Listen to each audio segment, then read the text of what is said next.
మనకి చాలా క్లియర్గా కనిపిస్తున్నాయి. ఏంటి ఎలా ప్రిపేర్ అయ్యి అంటారు? ఆ ప్రిపరేషన్ అన్నది వాళ్ళ రిజల్ట్స్గా కన్వర్ట్ అయ్యే క్రమంలో ఛాలెంజెస్ ఏమైనా కనిపిస్తున్నాయా?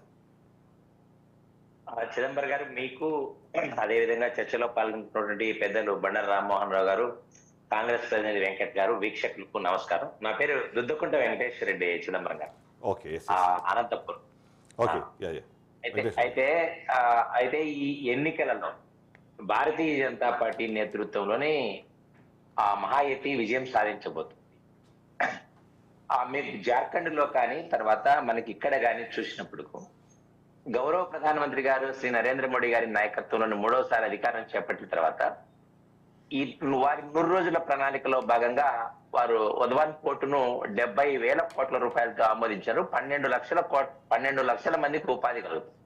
కాబట్టి మహారాష్ట్ర అభివృద్ధికి భారతీయ జనతా పార్టీ చేస్తున్న కృషి అదేవిధంగా నరేంద్ర మోడీ గారు చేస్తున్న కృషి, ఎన్నికలకు ముందుగానే ఆ రాష్ట్ర ప్రజలకు ఏం కావాలి మహారాష్ట్రలో, తర్వాత అక్కడ ఉన్నటువంటి శివసేన అయితేనేమి, ఉద్ధవ్ ఠాక్రే నేతృత్వంలోని కాంగ్రెస్ పార్టీ గాని, శరద్ పవార్ గారు వారు మహారాష్ట్ర ప్రజల పట్ల వారు అనుసరిస్తున్న వైఖరి, అదేవిధంగా మా కూటమిలో వచ్చేసి దేవేంద్ర ఫడ్నవీస్ కానీ, తర్వాత ఏక్నాథ్ షిండే గారు కానీ, ఆ తర్వాత అజిత్ పవార్ గారు, ఈ వర్గాలను బేస్ చేసుకొని మేము విషయాలను ప్రజలకు డోర్ టు డోర్ చెప్పడం జరిగింది.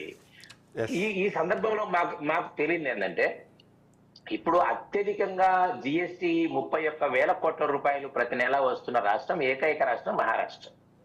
దాన్ని నిలబెట్టుకోవాలంటే డబుల్ ఇంజిన్ సర్కార్ రావాలి. ఎందుకు? నీతివంతమైన ప్రభుత్వం రావాలి. అదే విధంగా ఏదైతే మనకు బాల్ ఠాక్రే గారు చెప్పారు కాంగ్రెస్ పార్టీ గురించి, ఏ రోజైతే కాంగ్రెస్ పార్టీతో కలవాలనిస్తున్న సందర్భం వచ్చిందో అనుకో, అది శివసేనకు మరణమే అన్నారు. దాన్ని మహారాష్ట్ర ప్రజలు గుర్తించారు, వారు మర్చిపోలేదు. అయితే ఉద్ధవ్ ఠాక్రే గారు దాన్ని మరిచిపోయి అధికారమే పరమావధిగా కాంగ్రెస్ పార్టీ చుట్టూ కాంగ్రెస్ మత ప్రాతిపదికన వ్యవహరిస్తున్న తీరును కూడా వారు విస్మరించి వారితో మీకు ఒక గుడ్ న్యూస్ చెప్తాను నేను. మహారాష్ట్ర, జార్ఖండ్ 2 రాష్ట్రాల్లోనూ ఆధిక్యంలో ఎన్డీఏ కూటమి మనకి చాలా క్లియర్గా కనిపిస్తుంది. అందులో ముఖ్యంగా మహారాష్ట్రలో ఇప్పటికే 32 స్థానాల్లో ఎన్డీఏ కూటమి అధికారంలో ఉంటే ఇండీ కూటమి కేవలం 6 స్థానాలకే పరిమితమైనట్టుగా మనకు సమాచారం అందుతుంది. ఇక జార్ఖండ్లో కూడా ఎన్డీఏ కూటమి 12 స్థానాలకి ఆధిక్యంలో కనిపిస్తుంటే ఇండీ కూటమి కేవలం 3 స్థానాల్లో మాత్రమే ముందంజలో ఉన్నట్టు కనిపిస్తుంది. ఇవి ఎర్లీ ట్రెండ్స్.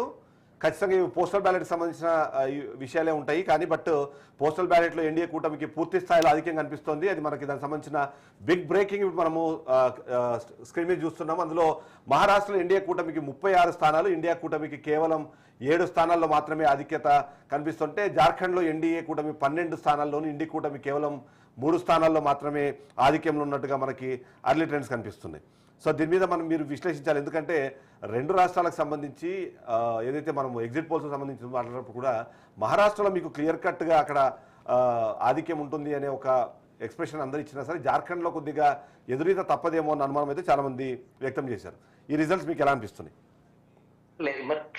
క్షేత్రస్థాయిలో భారతీయ జనతా పార్టీకి ఉన్నటువంటి బూత్ స్థాయిలో బలము, తర్వాత మా పరివార క్షేత్రాలతో ఉన్నటువంటి బలము, తర్వాత నరేంద్ర మోడీ గారి కరిష్మా. ఇప్పుడు ప్రపంచంలో భారతదేశాన్ని గుర్తించి భారతదేశాన్ని పెద్దన్నలాగా వ్యవహరించే స్థాయికి తీసుకొచ్చింది నరేంద్ర మోడీ గారి ప్రభుత్వం, భారతీయ జనతా పార్టీ. ఈ విషయాన్ని ప్రజలను మీరు ఎవరి దగ్గరైనా మైకి పెట్టేస్తే, ఆ నరేంద్ర మోడీ గారు ప్రధానమంత్రి, ఈ దేశానికి గుర్తింపు తెచ్చారు. వారి పరిపాలన గత 10 సంవత్సరాలు, అంటే ఇది 11వ సంవత్సరం, ఒక్క కుంభకోణం లేకుండా ప్రభుత్వాన్ని నడుపుతున్నారు. డబుల్ ఇంజిన్ సర్కార్ ఉన్నట్లయితే మనకు ఫలితాలు వస్తాయి. కాబట్టి మమ్మల్ని ఆదరించే ప్రయత్నం చేస్తున్నారు. తర్వాత గడిచిన 2020 నుంచి కూడా ప్రధానమంత్రి గరీబ్ కళ్యాణ్ అన్న యోజన కింద చిదంబరం గారు ప్రపంచంలోని అతిపెద్ద ఆహార పంపిణీ కార్యక్రమం చేస్తున్నాం. 11 లక్షల కోట్ల రూపాయలు అవుతుంది దీనికి.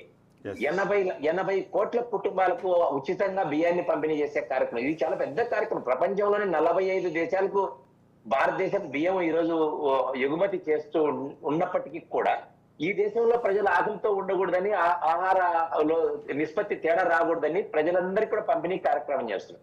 కాబట్టి మా సంక్షేమ కార్యక్రమాలు అయితేనే, మమ్మల్ని నమ్మడం అయితేనేమి, ఏంటంటే నరేంద్ర మోడీ గారి పాలన, తర్వాత ఇప్పుడు దేవేంద్ర ఫడ్నవీస్ గారి పరిపాలన అయితేనేమి, ఏక్నాథ్ షిండే గారి పరిపాలన అయితే, తర్వాత వీటన్నిటిలో ఇంకొక విషయం కూడా మనం చర్చించుకోవాలి చిదంబరం గారు. ఏంటంటే మహారాష్ట్రలో మహాశ్రీ వికాస్ అఘాడి ఒక ఛాలెంజ్ చేసింది భారతీయ జనతా పార్టీ కూటమిని, ఎన్డీఏ. మీ ముఖ్యమంత్రి అభ్యర్థి ఎవరో చెప్పండి అని. వారు చెప్పకపోగా మాకు చెప్పారు. అయితే మేము ఏకనాథ్ షిండేని ప్రకటించేశాం ఏకంగా. అవును. కాబట్టి వారు చెప్పడంలో